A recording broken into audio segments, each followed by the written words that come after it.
వారి జీవనాధారమైన బాణసంచా తయారీని వారిని మృత్యువై వెంటాడింది. అనకాపల్లి జిల్లాలోని బాణసంచా తయారీ కేంద్రంలో జరిగిన అగ్ని ప్రమాదంలో 8 మంది మృతి చెందారు. మరో 6గురికి తీవ్ర గాయాలయ్యాయి. కోటఉట్ల మండలం కైలాస పట్టణంలోని బాణసంచా తయారీ కేంద్రంలో అగ్ని ప్రమాదం జరిగింది. ఆ తర్వాత అక్కడే ఉన్న బాణసంచా తయారీ మందుకు మంటలు అంటుకోవడంతో పేలుడు జరిగింది.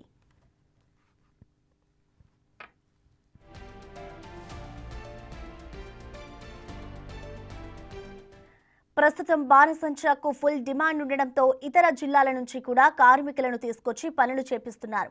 పేలుడు ధాటికి చుట్టుపక్కల ఉన్న ఇళ్లు కూడా ఊగిపోయాయని స్థానికులు అంటున్నారు. గాయపడిన వారందరినీ వెంటనే ఆసుపత్రికి తరలించారు. ఘటనా స్థలానికి చేరుకున్న ఫైర్ సిబ్బంది మంటలను అదుపు చేశారు. ఈ పేలుడు ధాటికి స్పాట్లోనే 5గురు మృతి చెందగా మరో 3 ఆసుపత్రిలో మరణించారు. మృతి చెందిన వారు ప్రస్తుతం ఆసుపత్రిలో చికిత్స పొందుతున్న వారిలో ఎక్కువ మంది సామర్లకోటకు చెందిన వారినని తెలుస్తోంది.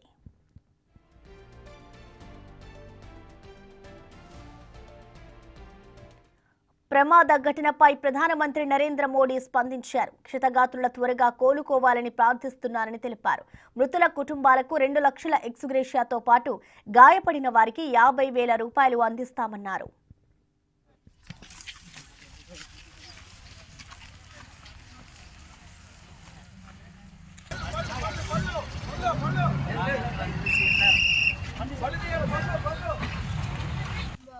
సీఎం చంద్రబాబు నాయుడు కూడా ప్రమాద ఘటనపై దిగ్భ్రాంతి వ్యక్తం చేశారు.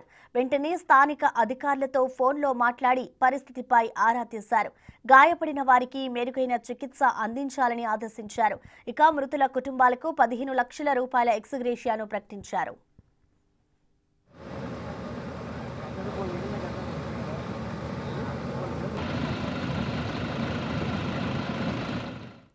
అగ్ని ప్రమాద ఘటన గురించి తెలియగానే హోంమంత్రి అనిత ప్రమాద ప్రాంతానికి వెళ్లారు. అక్కడ పరిస్థితులను పరిశీలించిన తర్వాత బాధితులు చికిత్స పొందుతున్న హాస్పిటల్కు వెళ్లి వారిని పరామర్శించారు. గాయపడిన వారి కుటుంబాలను ఆదుకుంటామని భరోసా ఇచ్చారు హోంమంత్రి. యాక్చువల్గా ఇది జరిగిన సంఘటన కూడా 1 o'clock to 1:15 మధ్యలో జరిగింది. ఇన్ఫర్మేషన్ వచ్చిన వెంటనే ఒక 4 ఫైర్ డిపార్ట్మెంట్కి సంబంధించి రావికమతం నుంచి, అదేవిధంగా మన పాయక్రోపేట నక్కపల్లి దగ్గర నుంచి, చోడవరం దగ్గర నుంచి ఇలా పుల్అప్ చేసి ఫైర్ ఇంజిన్స్ అందరినీ పంపించడం జరిగింది. అందరినీ కూడా రెస్క్యూ చేయడానికి అలర్ట్ చేయడం జరిగింది. ఇది ప్రమాదవశాత్తు జరిగిన సంఘటన. యాక్చువల్గా వీళ్ళందరికీ కూడా మొత్తం లైసెన్స్ అయితే 26 వరకు కూడా లైసెన్స్ ఉంది. వీళ్ళు ఎప్పటి నుంచో అరౌండ్ 15 years 20 years నుంచి వర్క్ చేస్తున్నారు. అన్ఫార్చునేట్లీ ఇది జరిగిన సంఘటన. ఇది ఇమీడియట్గా గౌరవ ముఖ్యమంత్రి గారు మా అందరితో కూడా మాట్లాడటం, సహాయక చర్యలు అందరినీ కూడా పాల్పంచుకోమని ఎన్డీఏ కుటుంబ సభ్యులందరికీ కూడా ఇన్ఫార్మ్ చేయడం కూడా జరిగింది. అదేవిధంగా పవన్ కళ్యాణ్ గారు, డిప్యూటీ సీఎం గారు కూడా ఫోన్లో మాట్లాడి అందరూ కూడా విషయాలు ఏం జరిగినాయి అని అడగడం జరిగింది. ఇప్పుడు మొత్తం మన సీఎం రమేష్ గారు, ఎంపీ గారు, అదేవిధంగా కలెక్టర్ గారు, ఎస్పీ గారు, ఆల్ యంత్రాంగం అంతా ఇక్కడే ఉంది. ఎవరికి ఎటువంటి ఇబ్బంది లేకుండా చూసుకుంటున్నాం. ఆల్రెడీ 8 మంది ఇప్పుడు చనిపోవడం జరిగింది. 7గురిని కేజీహెచ్కి తరలించడం జరిగింది. ఫైర్ ప్రికాషన్స్ కనిపించినదే కనిపిస్తున్నాయి. బట్ క్లూస్ టీమ్ కూడా వచ్చి చూస్తున్నారు. ఫోరెన్సిక్ వాళ్ళు కూడా వస్తున్నారు. వాళ్ళందరూ ఇచ్చిన రిపోర్ట్ మేరకు దాని మీద చర్యలు ఉంటాయి. ఘటన జరిగిన ప్రాంతంలో పరిస్థితి దారుణంగా ఉందన్నారు ఎంపీ సీఎం రమేష్. అసలు ఏం జరిగింది, ఎలా జరిగింది అనే దానిపై దర్యాప్తు జరుగుతుందన్నారు ఆయన.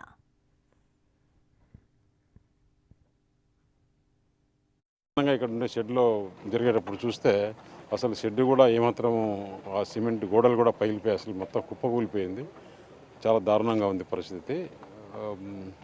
ఎవరెవరు ఎట్లా జరిగింది, ఏం జరిగింది అనేది విచారణ కానీ తేలాల్సి వస్తుంది. ఏ హాస్పిటల్ కావాలంటే ఎలాంటి ట్రీట్మెంట్ అయినా సరే, ఎంత ఖర్చు అయినా పర్లేదు, విశాఖపట్నం హాస్పిటల్కి అయినా సరే దాని ముందు ఉండే వాళ్ళని, దెబ్బలు తగిలిన వాళ్ళను ఏ విధంగా కాపాడాలని చెప్పడం జరిగింది. కేవలం పరిహారం ఇచ్చి ప్రభుత్వం చేతులు దులుపుకోవద్దని, వారి కుటుంబాలకు అండగా నిలవాలని కోరారు మాజీ మంత్రి గుడివాడ అమర్నాథ్. ఇలాంటి ప్రమాదాలు భవిష్యత్తులో జరగకుండా ఎలాంటి చర్యలు తీసుకోవాలో కూడా ప్రభుత్వం ఫోకస్ చేయాలన్నారు ఆయన. లెక్క కట్టి ఏదో డబ్బులు ఇచ్చామంటే అయిపోదు. సో ప్రభుత్వంగా మేము కూడా ఈరోజు ఎవరిని నిందించడానికో ప్రభుత్వాన్ని నిందించడానికో రాలేదు. ఇన్సిడెంట్ ఏ రకంగా ఎందుకు జరిగింది, దేనివల్ల జరిగింది, ఎందుకు ప్రికాషన్స్ ఏమైనా తీసుకోలేదా, లేదా గవర్నమెంట్ రెగ్యులేషన్ అనేటువంటిది లేదా.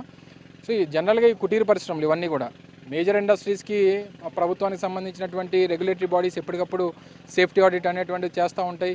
కొన్నిసార్లు నిర్లక్ష్యం వహిస్తుంటారు, వాళ్ళ మీద ఒత్తిడి తీసుకొస్తుంటారు. ఇటువంటి జరుగుతాయి తప్ప ఇవి గ్రామాల్లో, ఎందుకంటే పరిసర గ్రామాల్లో ఉండేటువంటి ఇటువంటి ఇండస్ట్రీస్ మీద ఎప్పటికప్పుడు సేఫ్టీ ఆడిట్ అనేటువంటిది ఉంది. ఎందుకంటే ఈ చుట్టుపక్కల పండుగలు జరిగినప్పుడు దానికి మందుగుండు సప్లై చేసేటువంటి కంపెనీస్ ఇవన్నీ కూడా. సో లైసెన్స్లు ఉన్నా ఏదున్నా సరే సేఫ్టీ ప్రికాషన్స్ ఏ రకంగా ఉన్నాయి, వాళ్ళు సేఫ్టీ ప్రికాషన్స్ ఫాలో అవుతున్నారు లేదా అనేటువంటి చూడాలి. సో దాని మీద ప్రభుత్వం పూర్తి స్థాయి